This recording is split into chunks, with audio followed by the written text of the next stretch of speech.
আসসালামু আলাইকুম। আজকে চলে গিয়েছিলাম হচ্ছে সেই বিখ্যাত পাকিস্তানি হালিম খেতে। দেখতেই পাচ্ছেন কি পরিমাণ সিরিয়াল। তো আর কিছু করার নাই। বাসায় যেহেতু বলছে খাবে তাই নিয়ে নিলাম একটা টোকেন ৳৩০০ র। আর সাথে হচ্ছে এরকম ঝগড়াঝাটি ফ্রি।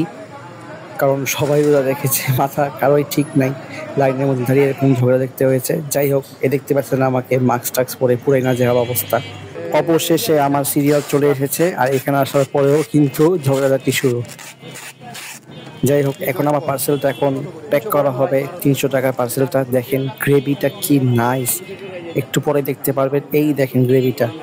মানে রোজাদার মানুষ দেখেই আপনার লোভ লেগে যাবে।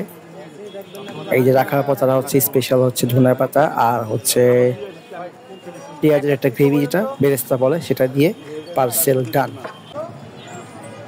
তো যাওয়ার সময় দেখিয়ে দিচ্ছি এই দেখেন কি পরিমাণ ভিড় ছিল। তো আপনারা যারা খেতে চান তারা কিন্তু আগেই যাওয়া লাগবে মানে পার্সেলের জন্যই। ২টা থেকে পুরোপুরি ইফতার পর্যন্ত বসে কিন্তু আসরের আগেই শেষ হয়ে যায়। তো একটু হাতে টাইম নিয়ে আসবেন যারাই খেতে চান। পুরান ঢাকার হলে তো কোনো প্রবলেম নেই। দূর থেকে আসতে হলে দুপুর ২টা থেকে ৩টার মধ্যে চলে আসবেন তাহলে আপনি পার্সেলটা পাবেন।